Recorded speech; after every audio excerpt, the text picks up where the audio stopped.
Hello, നമുക്കിന്നൊരു journal ഉണ്ടാക്കിയാലോ? ഇപ്പം എല്ലാവർക്കും ജേണലിനോടാണ് താല്പര്യം. എവിടെ നോക്കിയാലും ജേണൽ. എങ്കിൽ പിന്നെ നമുക്കും ഉണ്ടാക്കി കളയാമെന്ന് ഞാനങ്ങ് കരുതി. ആദ്യമായിട്ടായതുകൊണ്ട് ചെറിയ ചെറിയ പ്രശ്നങ്ങളൊക്കെ ഉണ്ട്. സാരമില്ലെന്നേ, ഇനിയുണ്ടല്ലോ സമയം, നമുക്ക് ശരിയാക്കി എടുക്കാം. ജേണൽ സപ്ലീസിൽ ഒന്ന് രണ്ടെണ്ണം വനിതയിൽ നിന്ന് എടുത്താണേലും ബാക്കി മുഴുവൻ നമ്മൾ നമ്മളേതായ രീതി ഡിസൈൻ ചെയ്തെടുത്താണ് കേട്ടോ. സ്വന്തമായിട്ട് ചെയ്ത സപ്ലീസ് ആയതുകൊണ്ടാണോ എന്നറിയില്ല, വെട്ടിയെടുത്ത സപ്ലീസിനേക്കാളും അതിനാണ് ഭംഗി കൂടുതലെന്ന് എനിക്ക് തോന്നണമല്ലോ. സ്വാഭാവികമല്ലേ ഇതൊക്കെ. പിന്നെ നിങ്ങൾക്ക് ജേണൽ ചെയ്യാൻ താല്പര്യം ഉണ്ടെന്നുണ്ടെങ്കിൽ കുറച്ചധികം ജേണൽ സപ്ലീസ് നേരത്തെ ചെയ്ത് വെക്കുന്നത് നല്ലതാണ് കേട്ടോ.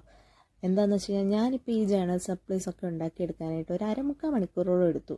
അതേസമയം നമ്മുടെ കയ്യിൽ സപ്ലീസ് ഉണ്ടെങ്കിൽ ഒരു 4-5 മിനിറ്റത്തെ കാര്യമുള്ളൂ, പെട്ടെന്ന് ചെയ്തെടുക്കാം. ഈ വീഡിയോ ഇഷ്ടപ്പെട്ട് കഴിഞ്ഞ് കഴിഞ്ഞാൽ ലൈക്ക് ചെയ്യാനും ഷെയർ ചെയ്യാനും സബ്സ്ക്രൈബ് ചെയ്യാനും മറക്കരുത് കേട്ടോ. Bye bye.